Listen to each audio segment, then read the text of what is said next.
Time to meet the starters for both sides. Palingayan, Villegas, Aviles, Daileg, and Gael Montaño. Again, no Ato Barba today for LPU. Sa kabila naman, Torres, Inot, Liwag, SJ Moore will get a start today alongside another veteran big and Big Sean Umali, our referees. Against the Perpetual Altas, it's been an up and down season for them as we see a nice spin inside coming from starting unit of course Coach Charles.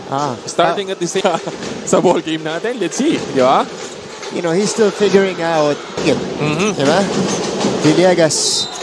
Ayun naman. The experience of the LPU Pirates are embracing a nothing-to-lose mindset and muscle cramp in his left leg, which he got from their last game. Sabi nga ni Ato, Villegas at Gael Montaño na sana raw ay mag-step up dahil kailangan now as they face the big lineup of the Blazers. The side, they swing it to Moore, who gets to the paint, just missed the layup. Moore gets it back. SJ, the second chance is good. He misses on that one. SJ Moore, slashing. And mabilis din yung second jump niya. Yes. Ang ganda naman ng backdoor na yun. That's Palingayan with a backdoor cut. So, definitely extra motivated itong si Big Sean today. Aviles! Mentes yung reverse ni Liwag. Ito na si Daileg. Dire-diretso. Inaliwa pa nung Jonald sa ating first quarter. And they actually have 4 guys in double figures against CAC as Sanchez.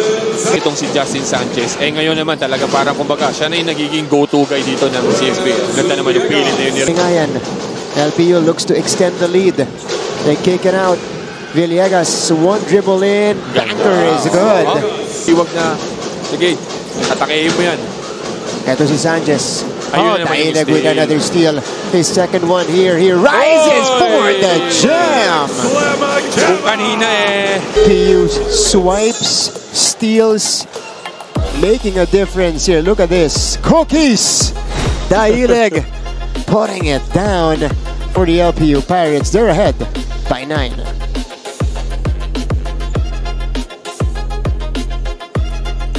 Kumbaga, ibahin din ng CSB yung tempo ng laro. Verzosa. Pabanda. Deployed by Coach Charles Chu. Sanchez makes his move. Kahuko moves closer. Nails the midi. Yun naman yung kagandahan kay Justin Sanchez. The maturity of him na mix of these guys. Tamang recipe. Aurigue. Omar Gordon will attack. Turnaround jumper is ayun good. Naman. Yung hinahanap natin na actually. Ayun lang. Huli. Si Jake Gaspar. Disadvantage ka na nga sa laro. Gagawin mo pa yon, lalo magiging disadvantage for you kasi nga. Yan pa lang. Medyo. May cheap shot. Medyo inano ng konti. Nilambing ng konti itong si... This is a closer look.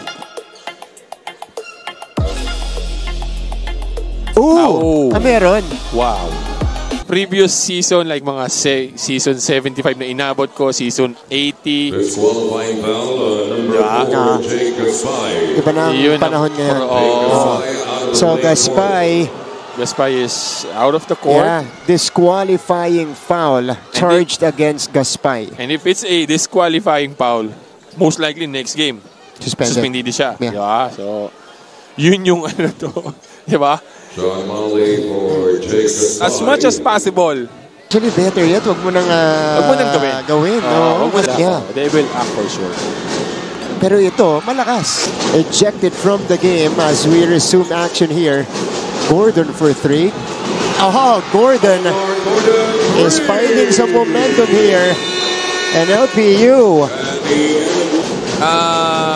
Breakout game for him to gather more playing time para kay Coach Gilbert dahil nga sinusuklian niya yung tiwala ni Coach Gilbert na yon.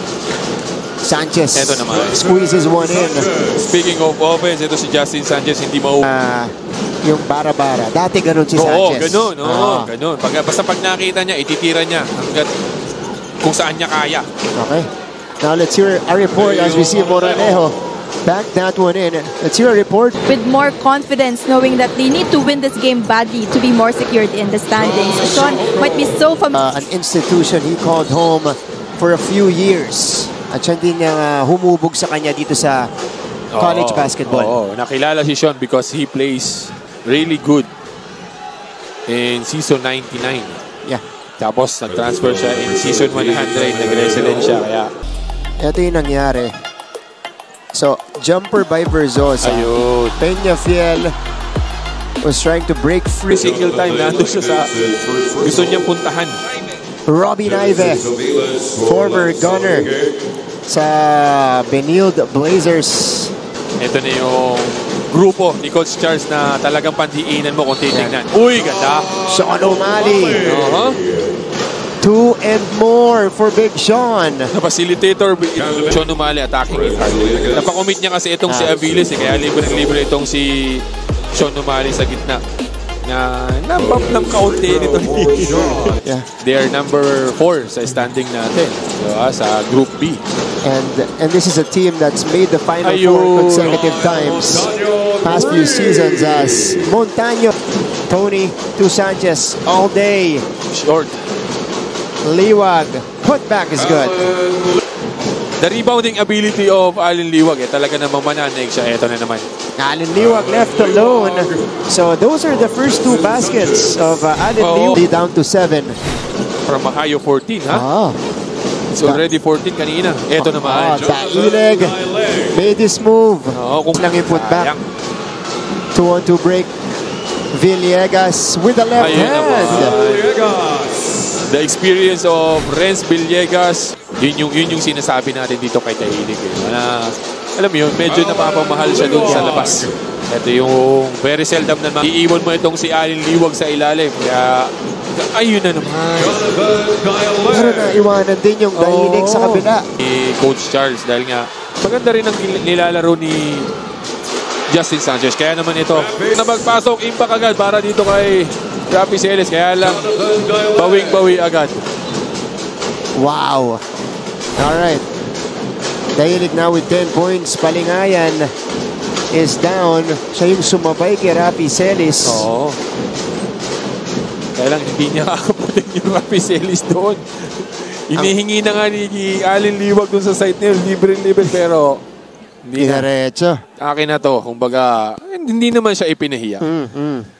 At saka, si Palingayan, bigay mo na yung 5'9" kay Palingayan. Inabot nung ano niya. Nung offhand. Ito ni Rafi Celis. Pero, kumbaga, prota kayo eh. Ano masasabi mo dun sa, bilang big man, Big Bo, na of course you grew up with the traditional tendencies as Aguines scores with... Lalakas tumalon. Yeah. Pati nga siguro sa third job, ito ngayon lang. Nasobrahan sa dribble. Ito si Antonio Sebio takes it straight to the cup. Were the top reminders of Coach Charles Tiu inside the dugout of the Benilde Blazers. Kung akala raw nila ay magiging madali, dito raw sila nagkakamali. Kaya naman, ito lang naman sila nagkukulang. In exact words of Coach Charles, they can't afford to lose this game anymore. That is why they have to play together. That's why in this quarter, let's expect a better... Sisiksikan for a twice-to-beat advantage. Diba? Nag-compete for a twice-to-beat advantage going to the quarterfinals. Moralejo nailing it from the points against EAC. And he gets the steal. Moralejo. Kumpianza. Kaboom! Back-to-back hits from the outside for Joshua Moralejo. And that triggers. How about this kid, Big Bo? Bailing his team out in this possession with a 3 and then got the steal. Took it upon himself to score another basket from long distance. Moralejo now with a 14-point lead for LPU. They double up Justin Sanchez to no avail.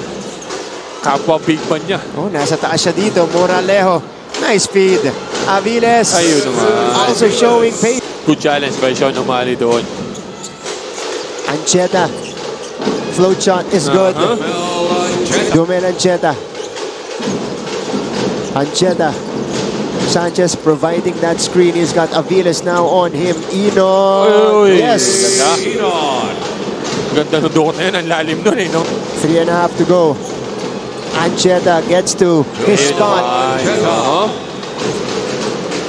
comes Rafi Celis. Shot clock is down to 4. Enot needed to take. And Enot buries the 3. Kanina niya pa sinusubukan yun. He tried To trim the lead to 5. Gordon makes his move. It was deflected. Gordon saw the opening. Wow! And he puts it in. Your third quarter. Rafi Celis. Yes! Yes, sir. Big time hit from the rookie. They swing it on top here to Torres for the table setting. Kahukom for 3. He Yes, knocks sir. it down. Nabitawan yung tira ni Versosa.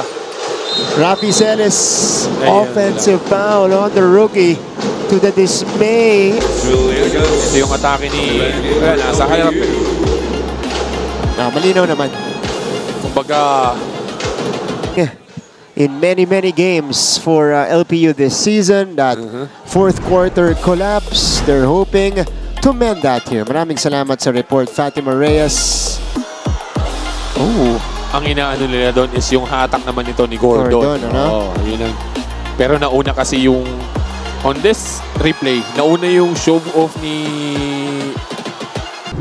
Momentum swing to, Big Bo.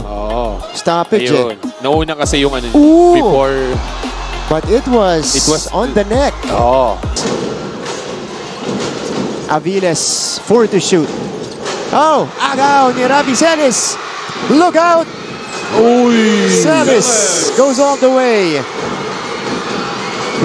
I-chase down block pero nauna na si First, nauna na doon si si Celis. first deadlock of the game. Broken right away by Versosa. Lamang ng CSB dito. 58-57. Their first lead since the first quarter, but Moralejo counters right back. Kung kaya mo tumira sa labas, kaya ko rin naman. Bounce pass. Kahukom scores. Sanchez makes his move. Kahukom denied. Inabot. Villegas 3-on-2. Renz, nice D by Torres. How about Ian Torres preventing that basket? Coming out empty. Liwag. Inside pass. Sean Umali. Give me an and one, Big Sean. Look at this. Big to big passing. Yun nga yung leeway na meron si Coach Charles. Of you having Umali and na pwede ka namang tumira kasi you have two bigs there who will get the rebound. Yeah, that's true. Moralejo threw it away. And Benilde has the numbers. Liwag will walk to the back. Enot goes to Liwag inside. Wala ka namang... At pagkatapos pa ng timeout nila, nangyari yun. Ayun na naman yung dish out niya. Liwag with yet another for shooting. You know this guy from the juniors team of LPU, he's a shooter. Iyon naman.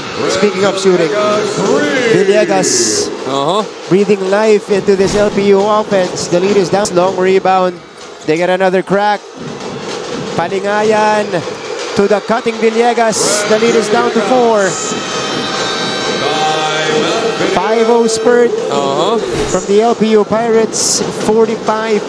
LPU gets the steal. Here we go. Fuentes! Yes, sir! 1 point. Yan. Diba? Enot will back up. Liwag gets the hook to go. Fuentes converted off a pass by Renz Villegas. Kaya ipinasok to, titira tong batan to. Pagdating naman sa kabilang side, wala na. Kung kanina hindi niya binigay kay Sean Umali, ngayon pa kaya, di ba? Okay. Ito na nga. Fuentes has it. Step back 3 for the tie. Oh! Almost! But Benilde will escape with the win and take this one from LPU 70-67.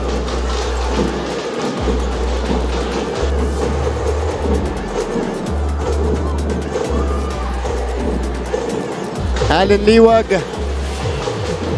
in his old ways here. 16 points, 7 rebounds. Took him a while though, Big Bo, to get it going here. Yes, sir. Oo. But still, the usual Alan Liwag that we know, he will provide the numbers in offense. Not a double-double guy ngayon. Kasi nga, maganda rin ang nilaro ni Sean Umali. Yeah. He's getting rebounds. He's getting offensive rebounds. So, kudos to those guys. So, Umali and Liwag who's, diba? Matagal, ito yung matagal ko nang gustong makita eh. Ito. Na magsabay itong dalawan to eh. Mag-complement sila sa laro nilang dalawa eh. And yun nga, nakita natin in today's ball game na talagang nag-benefit itong dalawan to sa laro nilang dalawa. Kumbaga, hindi sila nag-inggitan, hindi nagsapawan. Yeah. Pwedeng ito na yung pandiin ng lineup ni Coach Charles.